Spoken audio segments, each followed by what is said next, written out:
A year after our divorce, my ex texted, "We need to talk." Now I replied, "Busy. Date night with your." The text came in at 8:41 p.m. on a Friday, 1 year after the divorce papers were stamped and slid across the courthouse counter like a receipt for a life I didn't get to keep. "Ethan, we need to talk now." I stared at the screen until the letters blurred, then sharpened again. Not because I missed him, because my body still remembered what that sentence meant in our marriage. Drop everything, make space for his emergency, be small enough to fit around his needs. My thumbs hovered, then moved with the calm of someone closing a door they'd already locked months ago. Me. Busy. Date night with your replacement. 3 dots appeared, disappeared, appeared again, and for the first time in years I smiled. Not because I'd won anything, but because I finally understood something simple and brutal. He didn't text because he loved me. He texted because something was happening that he couldn't charm, bully, or spin his way out of, and he thought I was still his backup plan. He was wrong. Act 1, the betrayal. Hook, humiliation. A year earlier, I still had the kind of marriage that looked good from the outside. The kind of marriage my mom posted about on Facebook. "So proud of these two. 10 years strong," she wrote under a photo of Ethan and me at my cousin's wedding, his arm around my waist, my smile bright and practiced. 10 years, not a fairy tale, not a war zone either, just a slow erosion, like water wearing down stone. You don't notice until the shape is different. I'm Mara, 34 at the time. I work as a graphic designer, mostly branding for small businesses, coffee shops, dentists, boutique gyms with names like Forge and Pulse. I liked clean lines, smart typography, color palettes that told the truth. It was quiet work, underestimated work. Ethan, 36 then, was in commercial real estate. He wore confidence like cologne. He was the kind of man who could make a waitress laugh and a room listen, and then turn around and make you feel like you were lucky he chose you. We lived in a renovated townhouse in Tacoma, Washington, off a street where the trees dropped yellow leaves like confetti in October. Ethan always called it our starter home. I always called it home. The betrayal didn't arrive with a dramatic lipstick smear or a hotel receipt. It arrived as a humiliation, delivered casually over chicken parmesan in a crowded restaurant, as if it were a funny story. It was Saturday, 7:18 p.m. at Osteria Lucia, our special occasion place, the one with candles that made everyone look kinder. Ethan's phone buzzed on the table. He glanced down, smiled in a way that didn't include me, then flipped the phone face down like he'd been burned. I didn't say anything at first. That was one of my flaws back then. I gave people too many exits, too many chances to do the right thing. But something in my stomach tightened.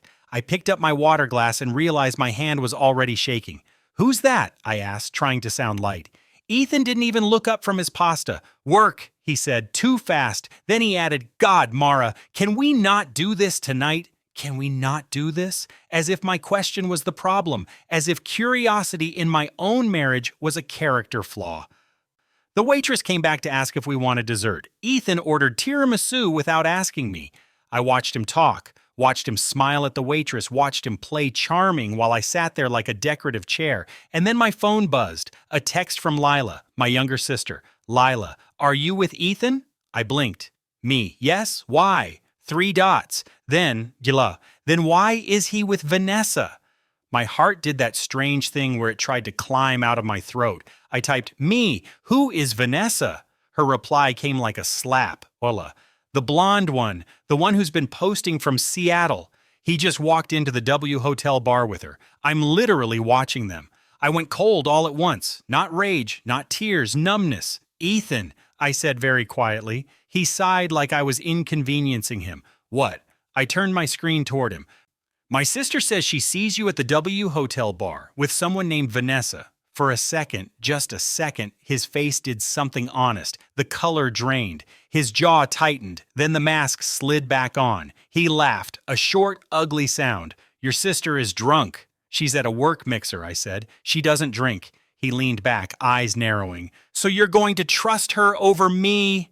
It was such a perfect inversion that I almost admired it. "That's not what I said," I replied. Ethan picked up his phone, thumb tapping quickly. "She's mistaken." I watched his screen reflect in his eyes. He wasn't texting Lila, he was warning someone. Then he looked up, smile back in place. "There, settled. Can we eat in peace now?" I didn't cry. I didn't scream.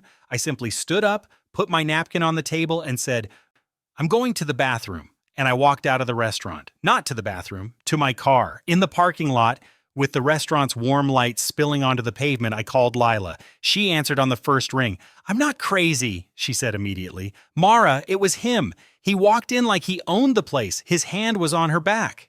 "Are you sure?" I asked, hating myself for even asking. "I watched them kiss," Lila said. Like he didn't care who saw. My throat tightened until it hurt. "What was she wearing?" I asked, because my mind needed something concrete to hold on to. "A black dress, satin, backless," Lila said, voice shaking with anger. "And she had this ring, like a big engagement ring." That detail landed strangely. Engagement ring, not a random hookup, not a secret fling with nothing to lose. A woman who had promised her life to someone else. I went back inside. Ethan looked up, irritated. "Finally," I sat down. "Let's go. We haven't even—" "Now," I said. Something in my tone must have changed, because his eyes flicked over my face like he was searching for cracks. "Fine," he muttered, tossing cash on the table like he was paying to end a conversation. In the car, he tried the old tricks. Silence, yeas, a few strategically placed insults. "You're being dramatic.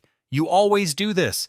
You want to ruin everything over a misunderstanding." I stared straight ahead at the dark road and said nothing, because the thing about betrayal is that it doesn't just break your trust, it makes you recalculate your entire history. Every late meeting, every work trip, every time he turned his phone away. It wasn't one lie. It was a structure built carefully, brick by brick, while I decorated the inside like it was a home. When we pulled into our driveway at 9:06 p.m., Ethan finally snapped. "What do you want from me?" he demanded, as if I were the one creating the crisis. I looked at him, and I said, "The truth. Tonight. No spin." He scoffed. "There is no truth. There's nothing to tell." So I did something I hadn't done in years. I called his bluff. I took my phone, opened my messages, and dialed Lila on speaker. Ethan's face changed instantly. Lila answered, "Mara? Tell him what you saw," I said calmly. Word for word. Ethan reached for the phone. I pulled it away. Lila didn't hesitate. "I saw you at the W Hotel bar in Seattle with a blonde woman in a black satin dress. Your hand was on her back. You kissed her." "You looked like you didn't care who saw." Silence filled the car like smoke. Ethan's throat bobbed. Then he did what arrogant people do when cornered. He doubled down. "That's insane," he said, voice sharp. "Lila's always hated me." Lila laughed, short, humorless. "I took a photo," she said. "Want me to send it?" Ethan froze, and in that moment I saw it, not remorse, fear of consequences. My hands didn't tremble. Something crystallized inside me. "Send it," I told Lila. The photo arrived at 9:11 p.m. Ethan, unmistakable, his profile, his suit, his watch I bought him for our anniversary, and a blonde woman leaning into him, smiling like she'd already won. I stared at it until my vision sharpened into a single cold thought. He chose this, repeatedly. I turned to him. "Who is she?" Ethan swallowed. "It's not what it looks like." I nodded once. "Okay." He blinked. "Okay." I opened the car door. He stared. "Where are you going?" I stepped out into the night air, shut the door softly, and said through the window, "I'm going to sleep in the guest room. Tomorrow I'm going to start figuring out what else you've been lying about." Then I walked inside, and for the first time in 10 years, I didn't worry about how he felt. The next morning, I woke at 5:23 a.m. in the guest room, staring at the ceiling fan like it could explain how a person's life can split cleanly in half overnight. I didn't confront him again right away, not because I was weak, because I was finally done being reactive. Ethan expected tears, screaming, begging. That was the version of me he'd trained. Instead, I made coffee. I fed the cat. I opened my laptop, and I started collecting reality. First stop, our phone bill. I'd never checked it before. Ethan handled finances, and I'd let him because I trusted him and because I hated arguments about money. A mistake. The phone bill showed dozens of calls to one number over the last 18 months. Late nights, early mornings, weekends he claimed were site visits. I copied the number into a note. Then I checked our shared email for travel confirmations. It was like pulling a thread and realizing the sweater was already falling apart. 3 work trips to San Diego that weren't on his company calendar. 2 weekend stays in Seattle at hotels we'd never been to together. A car rental in my name on a weekend I was at my mom's. And the ugliest part, He'd used my loyalty like a credit card. By 8:10 a.m., I had a spreadsheet, date, location, hotel, amount, notes. At 8:47 a.m., Ethan came into the kitchen, hair messy, face carefully neutral. "Are we done with the drama?" he asked. I looked up and smiled pleasantly. "No," I said, "we're just getting started." He frowned like he didn't understand. I kept my voice even. "I'm going to work today. When I get back, I want you out of the house for the evening. I need space," he scoffed. "It's my house, too." I nodded. "Then I'll go stay somewhere else, and you can explain to your mother why your wife left after a woman in Seattle posted you on her Instagram." That made his eyes flicker. He hadn't considered exposure. He said nothing and left the room. The rest of the week passed in a strange, suspended state. I went to client meetings. I delivered logo drafts. I smiled at baristas. I lived like a ghost inside my own life. At night, I dug. I found Vanessa. Not through some hacker fantasy, through simple, arrogant carelessness. One of Ethan's email confirmations included a name, Vanessa Klein. I searched public social media. She was exactly what you'd imagine Ethan would pick. Polished, high-gloss, curated joy. Her bio read, "Customer Experience Director, Wellness to Travel, Living My Best Life." And yes, she had an engagement ring. Her fiancé's name was in her comments constantly, Bradley Hart. He posted pictures of them at wineries, smiling, arm around her waist. In one photo, his caption read, "Counting down to forever, 112 days." Something in me went still. If I was being betrayed, so was he. At 10:36 p.m. on Thursday, I sent him a message. Not emotional, not accusatory, just a fact. Me, hi. "You don't know me, but I'm Mara. I'm married to Ethan Pierce.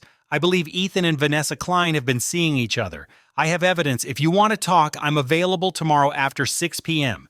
He replied at 12:02 a.m. "Bradley, call me, now."